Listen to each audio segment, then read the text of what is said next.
welcome to my YouTube channel. Because we'll be posting this on the YouTube channel. Oh, will you? Yes. Well, it would have been nice if you had made that part clear within the ask. It's called the father things. You are the one who gave me that name. You I said was actually things. just thinking that. I just remembered that as I logged in here, I was laughing in my head. I was like, I'm the one that nicknamed him that. Father Takunda, Father Taku, yes. Yeah.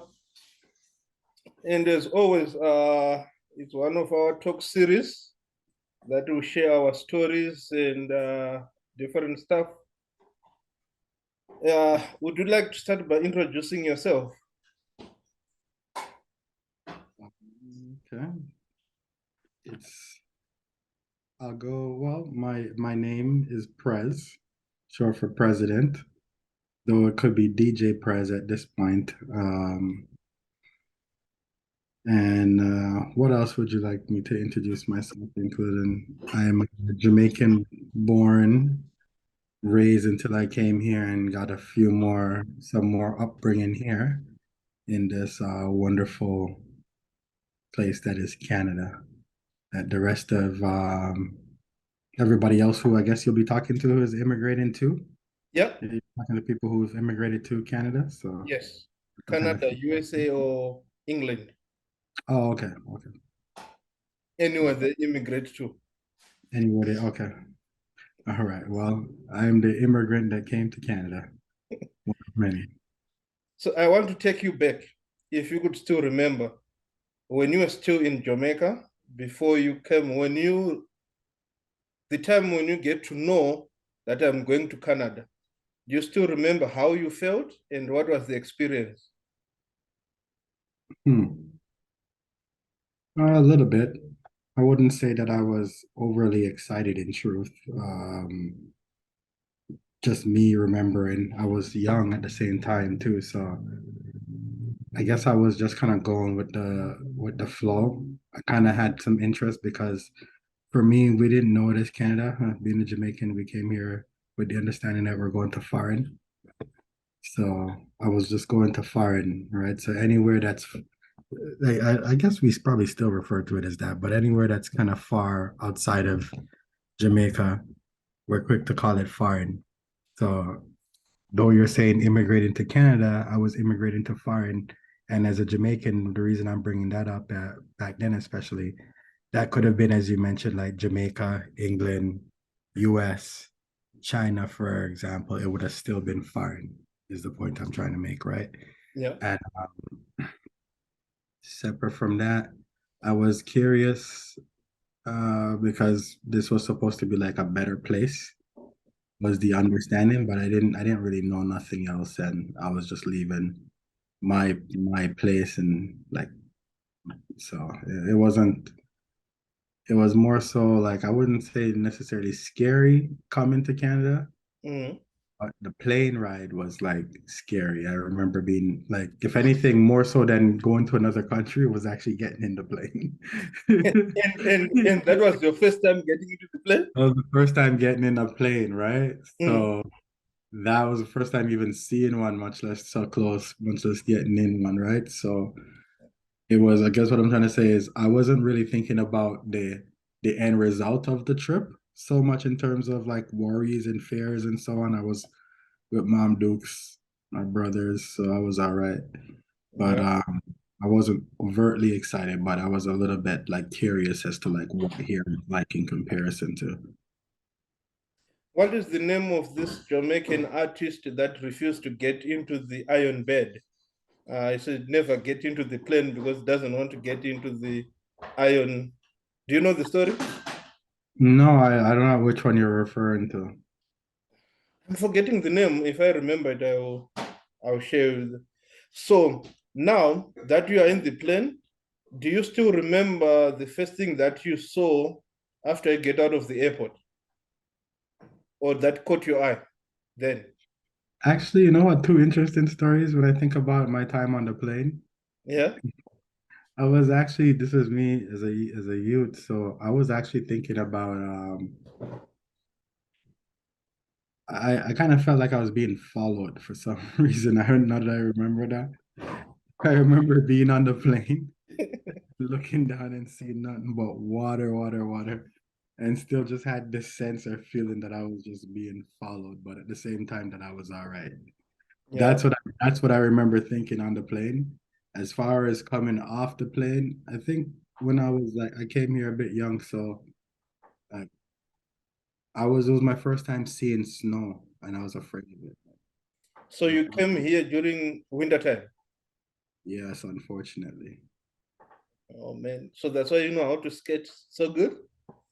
No, I know how to skate so good because I'm just extremely talented and gifted by the Lord, you know? So I gotta give it to God for blessing me, you know, just in his creative space, he took time with me. So yeah, I just learned how to skate because someone else was skating and I said I can do it.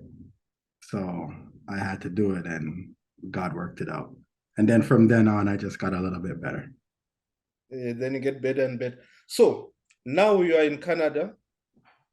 Mhm. What's something that you say is quite different from Jamaica? I know most of times you grew up here, but if you have to compare one or two things and compare to Jamaica and here and the similarities or the differences, if you could pick anything. Culture. Yeah. So let's talk First about and culture. foremost, culture, yeah. When you go to Jamaica, you feel the culture right away. You could see, not even you see it, you yeah, more than even see it, because it's seeing it is easy to say because there's so much colors, like there's so much just vibrant colors, but you just feel it. It's not even just because there's music or anything like that. There's just a different energy. It's sort of like a different frequency, right? When you go there, Mm. culture is different, and then just that being a black man, it also feels like home. It's nice to feel like I am amongst my peoples in that sense when I go. That's a difference there as well too. I learned, for example, when I came here that I was black. So back home as a youth, I wasn't really the black kid or anything like that of that nature. I was just another Jamaican child or boy up and down on the road, right? But when I came here is when I got the understanding that I was black and so on. So it's like there's a there's a there's a sense of there's a sense of belonging that you would feel back home a little bit differently than when you're in Canada, I would say, for a period of time until you grow and you develop and have your own areas or places of that place. But just in terms of what I think differences gain here, there's a much more vibrant, energetic, welcoming, um, juvenile at the same time, fun, just super energetic culture that is back home.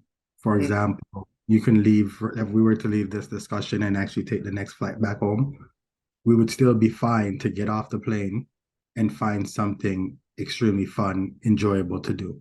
Literally doesn't matter the time, the day. It's that's what it's like. Yeah. So you talked about when you come here, that's when you understand being black.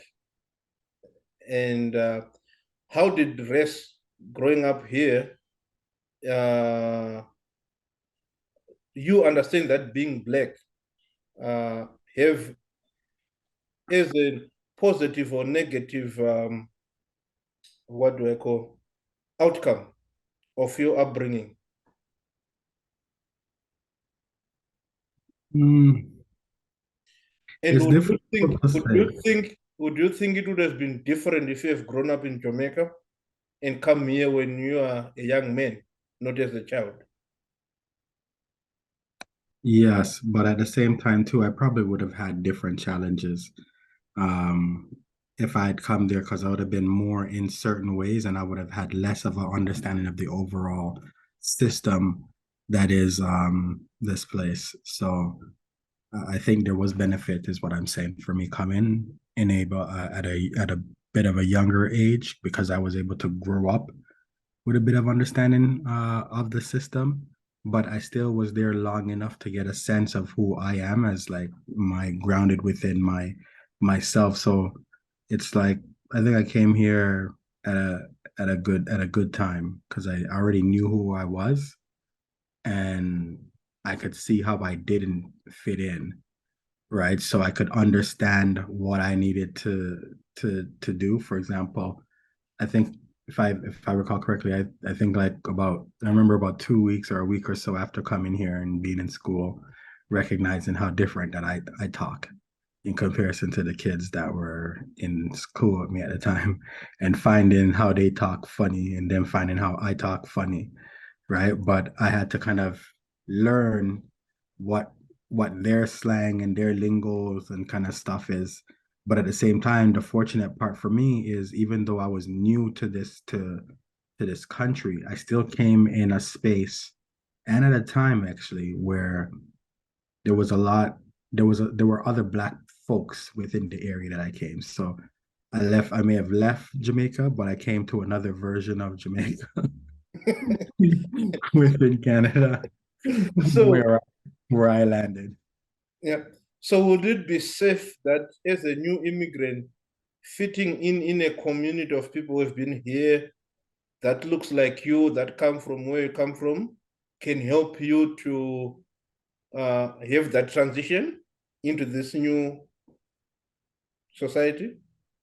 Yes, definitely. And but there's still the challenges of who you are is who you are. What I mean by that Mm, is if you're an individual who had a difficult time fitting in with your people back home, you're gonna have perhaps maybe that same lukewarm time fitting in with the new people who are similar to your people in that they're still of your people, but there's still different dynamics, mm, right? So I'm saying that to say that just because you find someone who is your people could be Caribbean or even your exact people who've been here for a period of time, if you don't make certain efforts, if you don't make certain types of, if you don't have it within yourself to be a person of interest or a person of quality that people want to be around, then it's going to be difficult as well.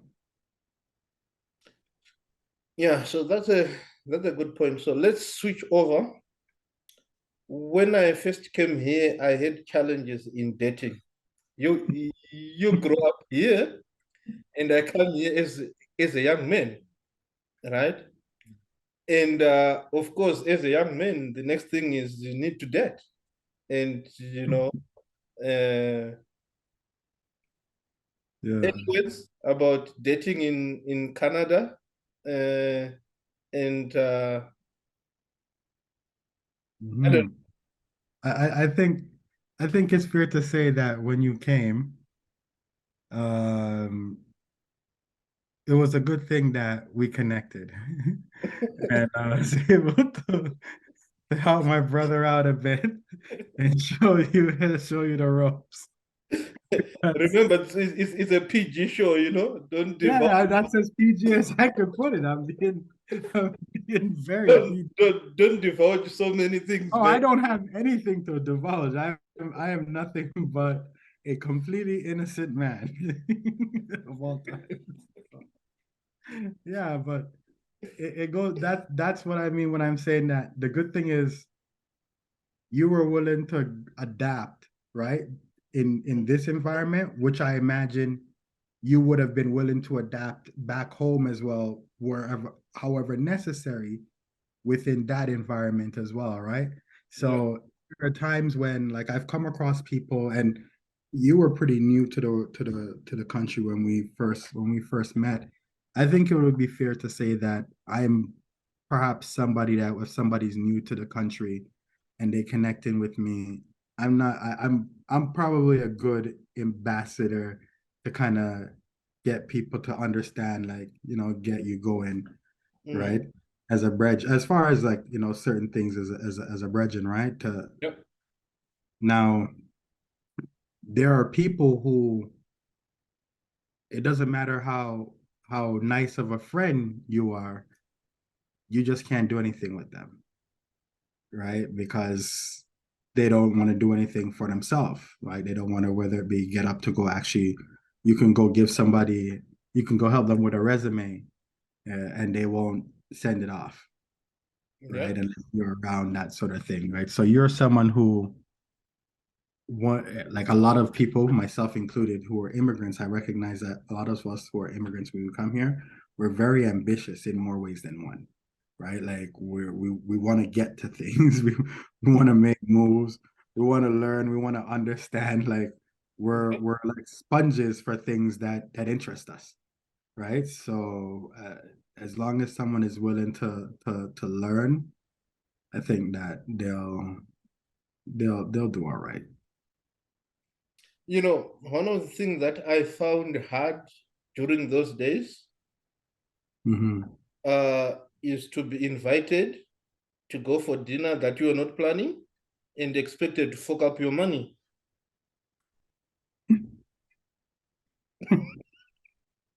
I remember explaining to you, my friend, no matter what it is, in every way, just understand there's an underlying expectation that everything comes with a cost, right?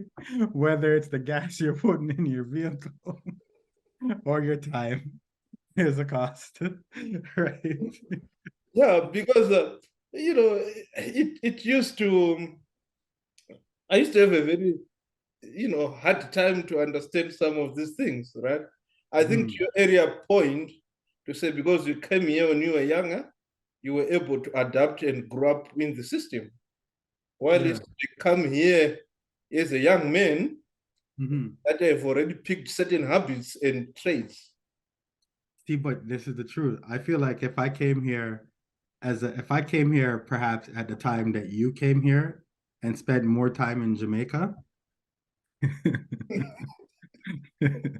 and there's certain issues I probably would have ran into, but there are other issues that I definitely would not have run into and perhaps would have created for myself.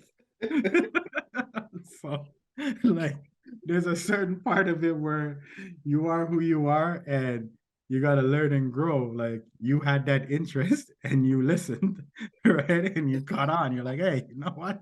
This isn't working for me. What? You have a way to make this work better? Okay. How did you say this works? All right.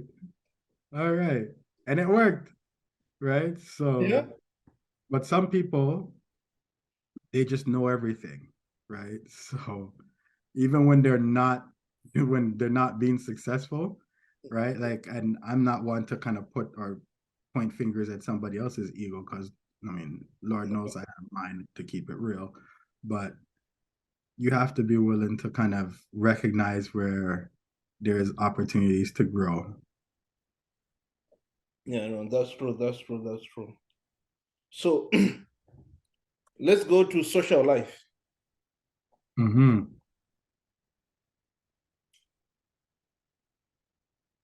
What's your view about the Canadian social life? It's sort of pocketed. You have to actually, you know what? This would be a good way to show the difference in terms of like here and back home for the social life and culture. So when I say it's pocketed, right, there is opportunities to enjoy yourself and have fun. It's up to you to make the best of whatever the circumstances and situations, right? Um, there is a social life in Canada. It isn't necessarily the social life to the point where as soon as you go outside, it's there. Yeah. Right. So that's a different, perhaps like if you go on vacation, someone ever goes to vacation to somewhere like Dominican Republic, Mexico, or like there's just certain places that you go outside, the social life is there. Even for example, perhaps maybe downtown Toronto, Yeah. right? The social life is there, right? In downtown Toronto per se. The difference within the Canadian social life, why one, it's pocketed because it's in like certain places as opposed to just a culture of it. And then two, because it's like this group of culture over here, this group of culture over here, this group of culture over here, there's also that pocketedness of it. Mhm.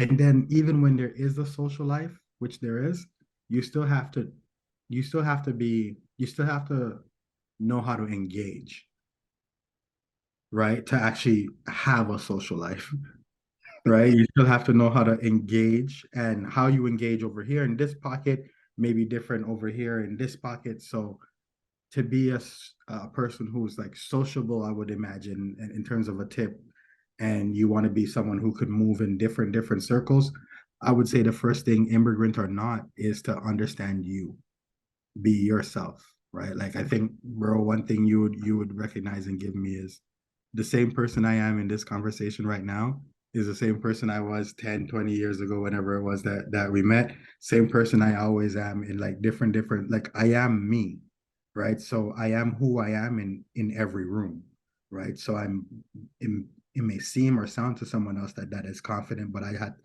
what I'm saying is take the time to kind of learn and understand and be comfortable with you, so that you don't spend your time trying to do too much fitting in, right? To the point where you lose who you are to try to fit in and have a social life, right? Because you're trying to be a part of this group and that group. And that's particularly kind of a little bit, I would say, dangerous here in this type of environment because of the fact that there are sections off. It's one thing if it was like, let's say you go within the Caribbean, we have a culture, we have a particular like culture that even when there are different areas, there's so much of the culture that is kind of generally everywhere. Mm. Whereas I'm trying to say here in Canada, like where you are right now in Alberta, I was out there for a period of time, completely different. And you don't even have to go so far. We could just keep it in the GTA. Brampton is a different culture from Yeah. Scotland, right? Is a different culture from Markham, right? Sort of thing. So hope that answers the question. But there is a social life in Canada. I like the way you put it, pocketed, because I've never viewed it that way. I've always viewed it as an individualistic society, Yes, we're saying the same thing a bit differently. Yeah, in a sense, I understand exactly why you would think of it that way. right? But it's always good way when we talk, you always pick one or two other things that you didn't know. So let's talk about economics, education, working in Canada. I know that you spend more time than me here in this lens, so you might be have a better view in terms of the economic and the education, kind of put them together. I have spoken with a few people that they complain of racism in the workplace and in the schools. Have you experienced those yourself, or have you come across, or have you heard someone pointing out where they've seen racism, either in school or workplace? Yeah, I'd have to say yes to both. And I would say that not necessarily I have a better opinion or better view, but a different view is what I would say than yours, because my particular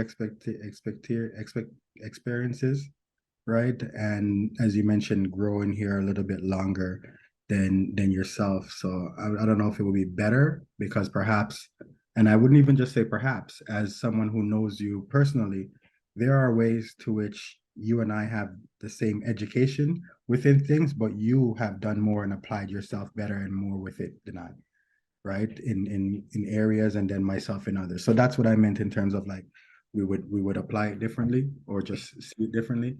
Now to answer your question, racism with regards to school and work, yeah, definitely. I've been seen and experienced that. I it's so entwined that I don't even really know. I don't mean to speak about it smiling or laughing about racism because it's no funny matter. Mm. Uh, but yeah, it's definitely prevalent within the school systems, and I think the saddest part about it is the older I get and the more I actually understand it, right, is the more I'm able to kind of see it and see how much I was actually even affected by it without knowledge or knowing, right? So how I was unconsciously, right, affected as a young Black man, like how I was viewed, to the point where how I started to view myself because of how others, like the image that others placed upon me. And by others, I mean people who were supposed to have power within those systems, like the schools, the teachers, and so on. Right. It's funny because I've actually even now, I was jokingly, I found out a few months ago that I think I may have called you around this too, but I found out that I'm what you would call a disagreeable person. I might tell me something else different, but The fact I, that I took a while, like everyone that I shared that with finds it hilarious. They're like, the fact that you don't realize how disagreeable, because and how I caught myself was I was ready to disagree to the fact that I was a disagreeable person, right? And I had great points, by the way, but I kind of kept them. I had great points. But yeah, as I was ready to disagree with this, in my head, I paused and I was like, yeah, that's what a disagreeable person would do. Would do. Right. So I started to go study, like, do my favorite research lens, Google, mm, right? To go Google what are traits of disagreeable people and try to understand. And so yeah, it's not a negative per se, yeah, but I came to understand that about myself, right? And all that really means, like, it's funny because I was actually going to mention this in something in a work email today. All that really means, like, when someone's applying that I'm a disagreeable person, is I'm someone who will take the time to express my opinion, right? Like, if I have a different point of view, I I guess not to pat myself on the shoulder too much, but like perhaps I have the courage enough to express a different point of view, right? And me expressing my different point of view, it's respectful. So I'm not doing it in an ignorant or disrespectful way or whatever, right? But it's not in fear of, because of the fact that you may be a boss or a boss's boss or a boss's boss's boss, right? My point of view, if you engage me, you're the one that's going to come engage me and want my point of view, then I'm going to respectfully share it if I have a particular point of view. If it's the same, I'll do that, as I'll share that as well. I don't just disagree for the purpose of disagreeing with something, right? But when you don't agree with things and you are Black within this particular society, when you don't agree with everything because you care to, or you dare to, not even care to, but you dare to have and express your own or different point of view, it doesn't even have to be to like complete difference. It could be like a 30%, a 20%, as long as you are not in line and marching to the beat of the drum, then you are seen as disagreeable. And I hope that doesn't come off as me trying to make myself not seem like a disagreeable person. For anyone who sees this, I acknowledge and I accept the accountability for the fact that I may have disagreements with people. I've had plenty of disagreements with you. You've had plenty of disagreements with me, right? So I think the good thing around that, though, too, is I'm someone who also enjoys and respects other people's point of views. I'm someone who has a different point of view. Like you and I don't even agree on mostly nothing back in the day, come to think of it. People used to always wonder how you and I even get along. We're the complete opposite on nearly everything all the time, much less. But I always appreciated that. People found that weird. I'm like, no, I like to have someone who thinks different and who challenges my way of thinking because it sharpens me. So um you don't it's difficult to kind of express and be that if that's who you are so much within this particular society, being a Black person um without having like additional challenges more than like you would perhaps if you were just someone who just conformed, right? There are ways that, for example, experiences that you and I have where I got into certain type of problems and issues that you did not get into. We're both there, and you're like, Prez, just leave it alone. Just shut up. Just I'm like, nah. I know because because I wanted to say you always have to get me in trouble by association. And the good thing about it is, a lot of times you save me from some of the trouble that I would have gotten. So, you know, it's good. It's good. It's good Yeah. to have that. Because it was so funny because I remember back then I've been accused of always supporting you, yet I was the one person who disagreed most about. Yeah, that was the funniest thing too, right? People were accusing you like, "Oh, you're always on his side. You're always on his side," and you said, "Wait a second, wait, I am always disagreeing with this guy. How are you saying just because he's actually right about something here and I'm agreeing with him that I'm always on his side?" But yeah, that was actually that was funny. But I think one of the things that I've kind of come to recognize is I'm someone who always like I have an effect on other people, Yeah, right? And like on the room, like I'm that person. I I'm gonna, I don't know, even if I keep my mouth shut, there's just some reason that I have effect on other people. And if that particular circumstances you're seeing the effect that I had on those people, um, yeah, actually I'll move forward. yeah. So we are almost going to the end of this.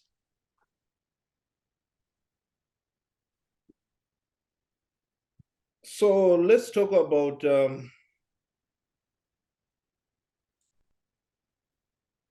being no, we've covered that one. So let's say, what advice would you tell to someone who is thinking to come to Canada?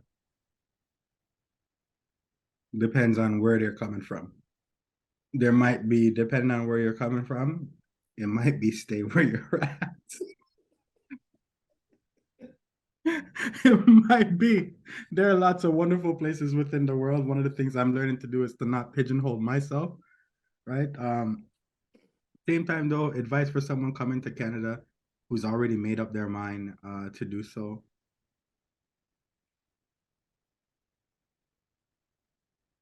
There is opportunity. There is a chance. It's not the easiest kind of thing, but a lot of it has to do with your mentality.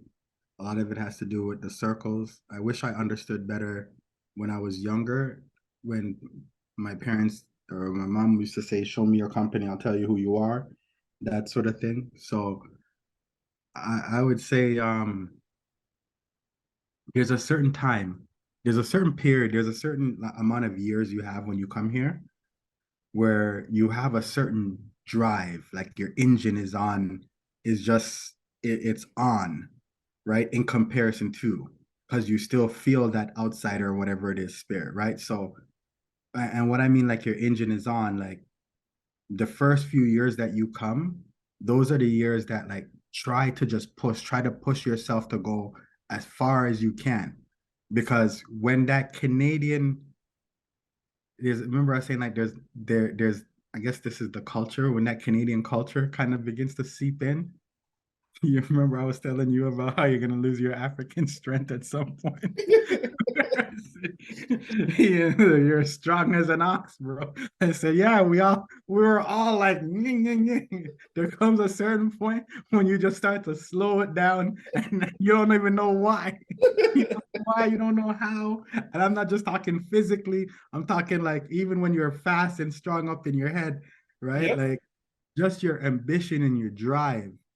So for those who are coming here, please utilize those first 5 years best as you can to push and make the most of yourself because you're going to be the most driven that from my experience, though I came here young. So when I just observe folks like yourself and others who've recently come, right? Yeah. You can kind of see just you could have an understanding as to how it's going to end up based on not necessarily how they start, like what the particular circumstances are, but Mm, how they apply themselves, right? So there are people immigrants who have come here, male or female, and have been in not the easiest circumstances, whether it be to get their papers, whether to get the a place to stay, whatever the case may be, right? And what I'm saying is watching and observing people with on the different range, the common denominator for people who ended up being successful, whether in the near, whether in the mid, or whether in the end, one of the common denominators was the drive that they applied from the beginning. Yeah. Right. Talking Does about that that, make sense to you? yeah, yeah, That yeah, think about it when you just came, right? Like you had energy and whatever to go do everything and anything and just like that, like whereas perhaps a lot of the when the lifestyle part starts to seep in and your pay is 15 cents and the cost is 30. So there's all these other Canadian dynamics that you got to balance and juggle a bit more, right? Like at some point you get here, you want to work towards having certain things that you feel like this makes you recognize and feel like you've accomplished and you've made it here, or right? Like you've made something of yourself here.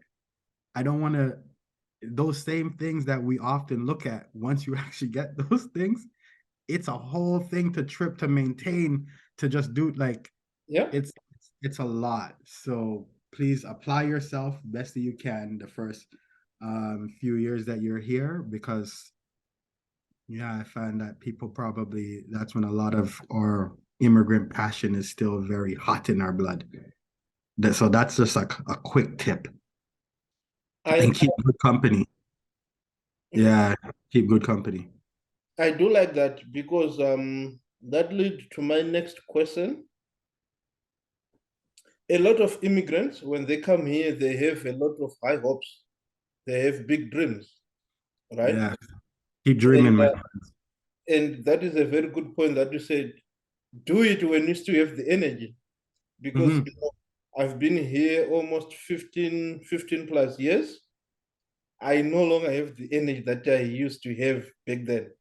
And think about it, like the younger you, remember we when we came out of school, we're like, oh, we're gonna start our own accounting firm, we're gonna do this, Yeah, we're gonna do that. Like now, like you said, let someone come from Jamaica now or come from Africa, they're gonna feel like we're lazy. We're working so hard to us, right? We're working so hard to us, but that person may look at you as a bit lazy. And that's funny because if you think about it, we thought the same of other people when we just got here. We thought like, so yeah. yeah, make the best of the time when you just get here. So one of the other series that I'll be having, which I've already started shooting some videos about, is homelessness among immigrants. What's your view?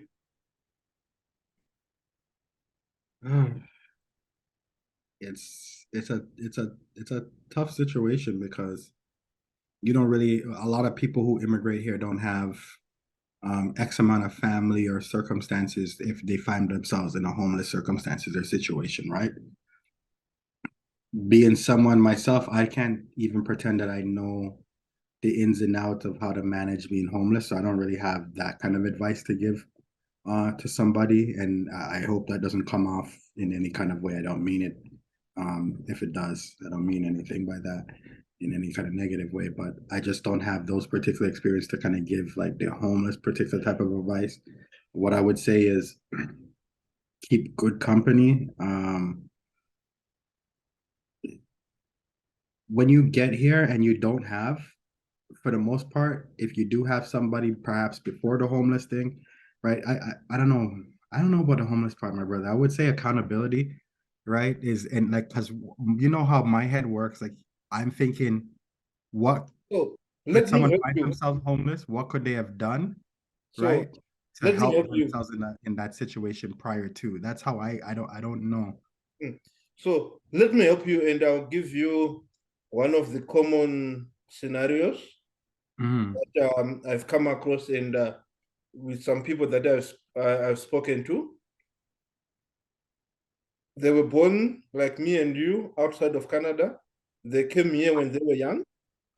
Mm-hmm. And their parents were working one or two jobs, and they were going to babysitters and all those things. Mm-hmm. And then some of them, they are college dropouts for whatever reason. Then when I asked them, how did you end up being homeless? They are, some of them, they say it's because our parents didn't have time with us to guide us. And of course, some of them drug abuse and some mental health. Using that context, whether it's through depression, then someone end up having uh, to resort into drugs and end up being hopeless, or these Mm-hmm. ones that they come here as children, but they blame their parents that they didn't spend much time with us. So I end up making the wrong choices and they end up being homeless. Hmm. You know, there are circumstances that perhaps to each their own that maybe that applies and that is the reason why and it's a justifiable thing. I feel like that's why like the way you know me, I'm to take responsibility for like everything in my space. Like I put it that it's up to me. Um that's just kind of how I naturally am. So I'm like, I'm the kind of person that's worried about taking care of the other people who are around me, much less myself in terms of that. But my mother, I would say that I'm not homeless because of her, then, if that's the case from listening to what you're saying, because she worked 3, 4 jobs. There was a point when I was young, I hardly saw my mom when we were younger. She would come to do the things that she needs to do and then go back to like the next job and so on, and then come back in at night. And then I would go out with her to the next work or job to go clean this office or whatever kind of thing. And it's funny because when I think about it then, like them times my mom is making probably like minimum wage, if even like $8 an hour, $7 an hour for something, spending 8 hours at something at a job to then take the bus to come home to do something to then take the bus to go somewhere else. So I grew up a lot on my own, but I think one of the things that I took the time to thank her for is she always imparted in me responsibility, right? So responsibility for myself as well as my brothers, right? So I've always been the kind of person who I had to be responsible for myself and others, right? So I guess that was kind of the way me being the oldest, her not being there because she has to work, right? She's taking care of her responsibility. My then responsibility, being the young man, but man at the home, being the oldest there, is to make sure that, like, you know, I take care of my brothers. I do whatever I need to do, and how she kind of made sure that those kind of things happen is when I stepped out of line with those kind of things back in the day, there was physical adjustment and corrections that used to apply. Carrot So and stick.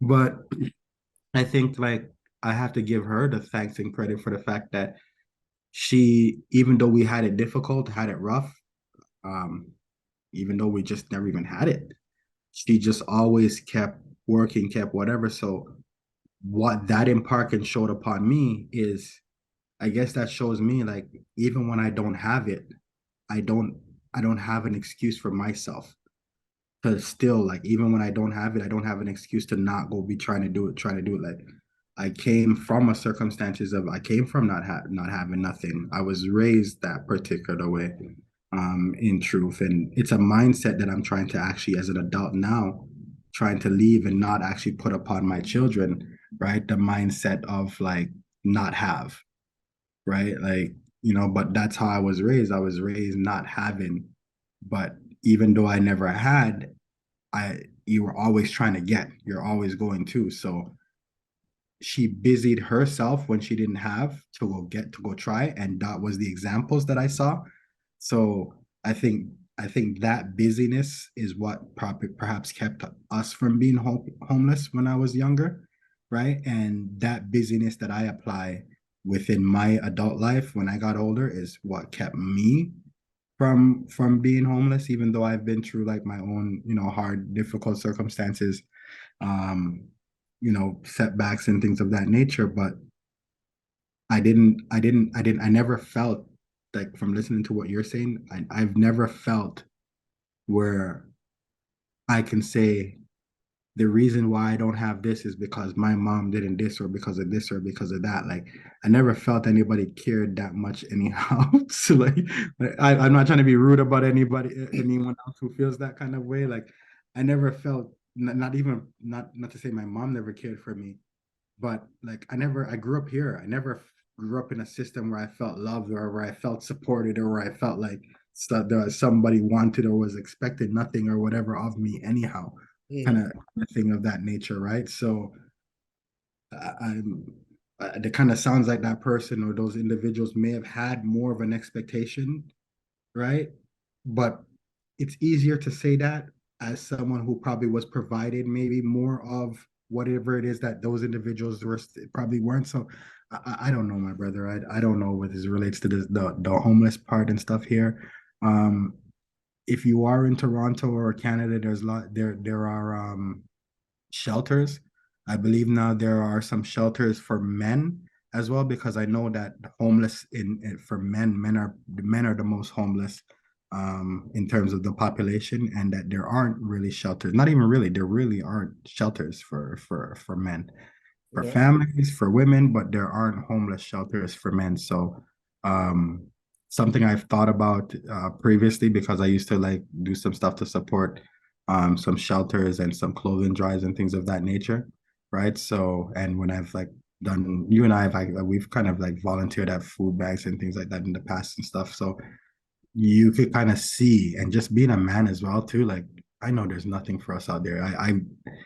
I wish at times, to be honest with you, that I wasn't so busy with my own day to day kind of thing, because for a while now, for about 2, 3 years now, there's someone that I've kind of connected in, and I hear all these wonderful things like for women and things like that that she's a part of and things, and I would love to kind of learn from that and start something for men, like group to kind of help and support men. Like, there's just certain type of things that we need. But while I'm here trying to make it in this place myself, to try to like establish myself and provide for my family, it's kind of difficult to find the time. Yeah, yeah. So you are a parent, you have kids.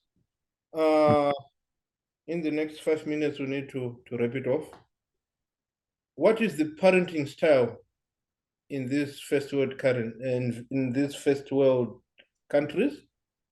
What is parenting like?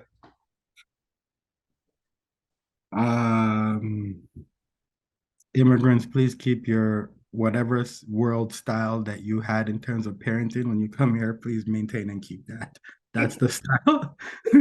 The style over here is, it looks like there isn't really a lot of um like setting boundaries, rules, that sort of thing is what they're trying to push right now. Like, they're trying to make children have like adult decisions on things. There's no repercussion. There's like, not to say that when I say repercussion, sorry, in other words, but there's no other way to kind of correct your child these days. Like, removing even the joke that's Caribbean people being Jamaican, Black, African, we want to talk about getting beat. Yeah. Remove even that. Remove even being beaten, right? Like, as a parent now, I've never beaten my daughter. I remember thinking before becoming a parent, like, oh, I couldn't wait to beat my kid's ass because the beatings that I got. Oh, I couldn't wait. Kind of thing, that like, I had that ignorance. But what happens is, even though I took beatings, I got mature old enough, and I realized I deserved those beatings, a lot of them. Maybe not all of them, but I sure as heck did deserve. I put in my work for them. Yeah.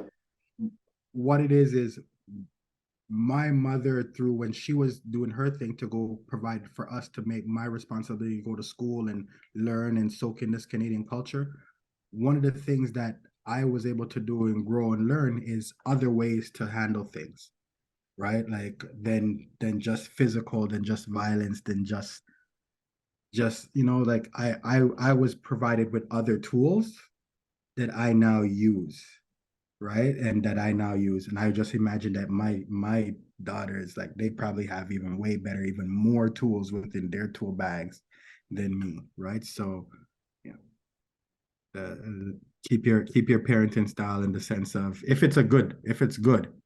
Other things that I can say here is there is apparently like support and things of that nature for to help out with children. I've never been a beneficiary of any of that, so I don't know how that kind of works. But the Canadian government, I believe, does help and support with things of that nature. So on the issue of parent, I remember when I first came here, I was told to stay away from Jamaicans. But me being a stubborn me, I have a brother who is Jamaican for Mhm. for the entirety of my. How do you being Jamaican? Me being an African, when I came, Mhm. I was told to stay away from Jamaicans because they are bad people. Yeah. Well, we were Jamaicans are one of the first like major immigrants that were here, and especially like this part of Canada, Toronto, GTA that I'm from, in a major way back in the day. And we got blamed for just being black, you were Jamaican. So a lot of times when our fellow Africans that were here, they did things, nobody even knew they were African, so they were Jamaican. So it comes from this. I remember being here in the 90s, like if you're Somalian, everything. It was just Jamaican. Like from you're black, you're Jamaican. So we got a bad rep. Now, don't mind, we were outside, we were active. We definitely earned some of this reputation. I'll admit that. But there's a part of it where we were just like tied down to everything negative from you're black, you're Jamaican back in the day. And I'm it's kind of interesting. I don't know why African people come in here say that about us, the Jamaicans here, because like no matter where you are, this could be my own bias. You come here, like the Jamaicans, we're the best people, bro. We're just the best people. Like, I'm sorry. I'm biased. Sorry, folks. Apart from Africa, Takunda, the only thing I put above Jamaica is Africa. Like, I'm a Jamaican that recognizes myself as a proud and loving African man. But like, yo, we're just the best as Jamaicans. So I don't know why people hate on us like that about stay away from the Jamaicans. Was it women or men specifically, or all of us over all together? I Just think it was almost all combined, but of course it goes on to, I think, one of the things that I might have to say is maybe of the cultural background, right? So when some of my African brothers came here, they moved in a Jamaican descent woman, mm-hmm. and they are living together. And as any couple could do, at some point you have some disagreements. Mm-hmm. So when you have a disagreement, you are kicked outside Yeah, of the house. you nice guys that just come from Africa, you come with that niceness and that Jamaican plus North American mixture here, plus your niceness. So back then we have stories and examples of my fellow African brothers that Mhm. dated Jamaican women, and they were kicked outside of the houses, at 12, at 2 a.m. And Mhm. because they know nowhere else to go, they have to go to mommy and daddy house. Oh boy, you see? And then there were the ones that were good, my that were good amongst you guys. The good night, like my Nigerian and some of my Ghanaian brothers, who by good, what I mean is they were so good at trying to pass off as Jamaicans to, to other folks. So there's a lot of you guys that say the stuff about us as Jamaicans that spend your time either being Jamaican or being the most thing Jamaican. And as soon as until you get into your own African zones or just with your people, then it's like, the Jamaicans are Jamaicans. But as soon as you guys step outside to go have fun, your friends are Jamaican, you're this or that.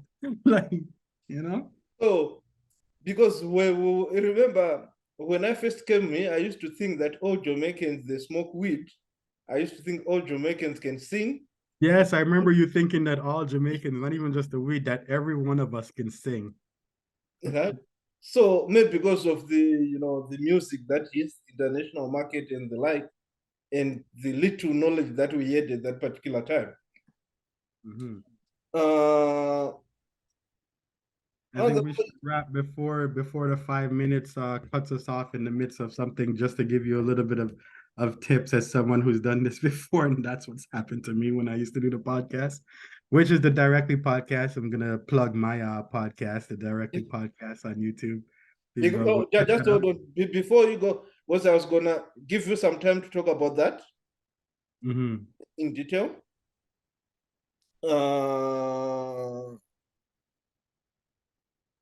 I guess yeah, that's where we are going. So because I wanted you to talk much about the podcast and send me the links that I can put them again in the description box and Hmm. over there. So yeah, so tell us about the podcast. Well, it's the Directly podcast, spelled just like that. Directly podcast. Look at us out on YouTube or anywhere you listen to podcasts.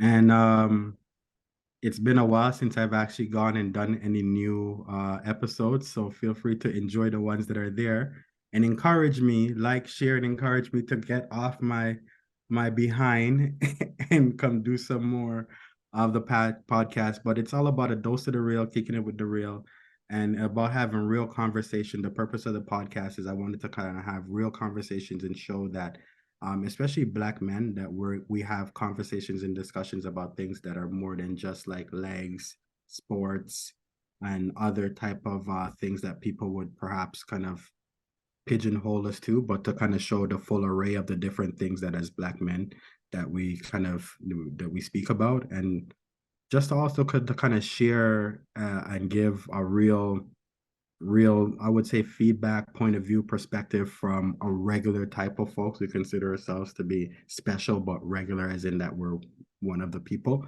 Um, there's a lot of craziness that's just going on, and it seems like craziness is like the new norm. So it was to kind of provide that space for those that are looking back and not engaging and just looking back and just being like, these guys are crazy. Let's get together and just like the people who like to people watch and laugh in their head, the barbershop kind of conversations and talks as well, and just that space for us to kind of learn and have different engaging conversations on things that, whether it be about the culture, about the interest for Black folks. So that's the Directly podcast. It was me, a couple of my brethren. Yes, I will be having you when I get back on board and doing that stuff. But yeah, it's good time, and a lot of it was about relationships, between the relationship dynamics between men and women, right? So sharing and providing some relationship advices. So of all the podcasts, which one is your favorite, or which one did you enjoy making more?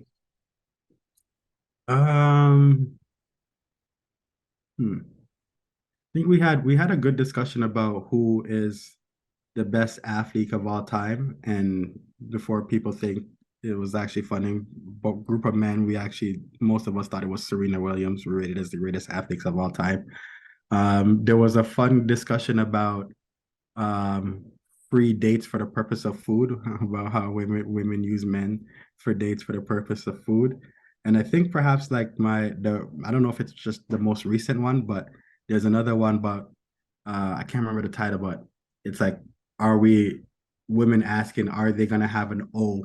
Are they gonna have an orgasm from this? So like a lot of we there was I connected and interviewed, or I should say had a podcast with one of with a guest, and she was explaining that she had never had an orgasm, Yeah, right?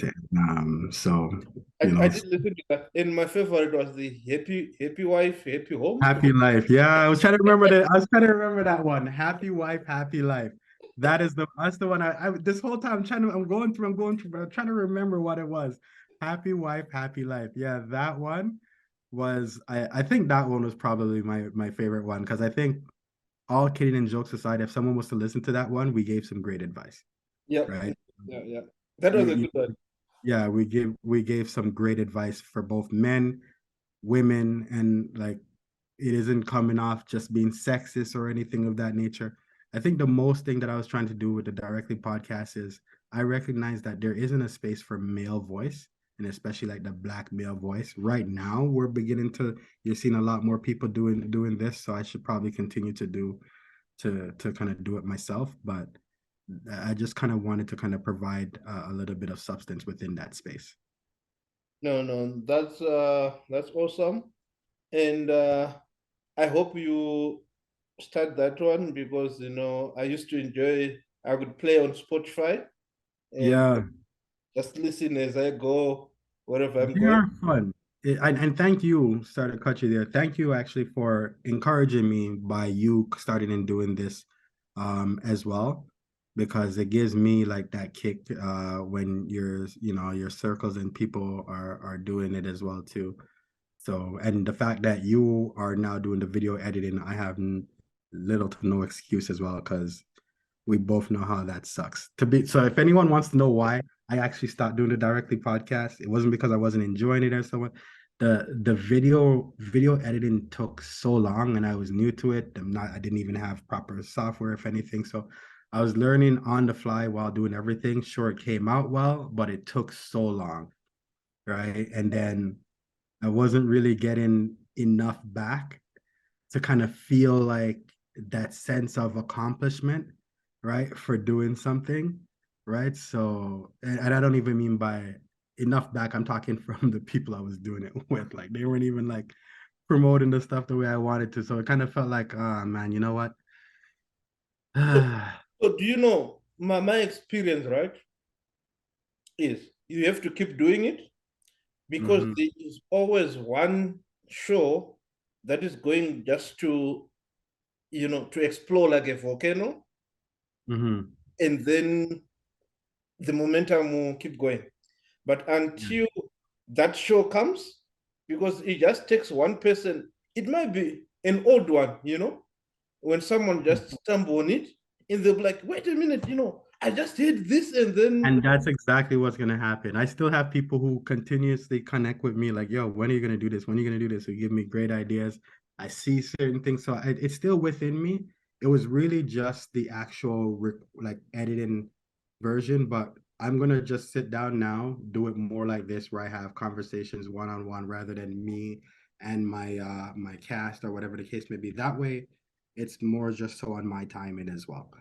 right? So it was a lot to kind of coordinate and organize myself and two other people who are extremely busy, one who's not even in the country half the time and all that kind of stuff. So it was just a lot to kind of take up. So Yeah, so most probably next time maybe we might be do a commentary of something that mm, is happening. And as always, thank you for coming. And on my Let's Talk series, yep. uh, actually, this will be the first video after mine. I did the introduction, and Hmm. this will be episode number 2. So I'm your first guest. Yes, Oh, makes sense. I mean, it makes sense to have a VIP like myself. yeah. And when I edited it, and I'll see how it goes, because Yeah. my next guest that I'm going to talk to is a film director and a movie producer and a writer and an actor. Oh, okay. Yeah. Nice. So watch out for that video. I think that will be episode number 3 or episode number 4. I'm not sure, depending. And I have Hmm. other people lined up again that I will. Was I wanted to start it with you so that I will see how it comes, the voice, Hmm. the visuals, and all those things. Yeah, no, good stuff, man. Good stuff. Otherwise, my name is Father Batina. As always, kindly like, share, and subscribe to our YouTube channel. The name is right there. And again, go and check out Directly Podcast. This is the presenter, producer, and director. Oh, Hmm. all in one. And All in one. until next time, Until next time. bye Thanks for bye. having me. Take care, guys.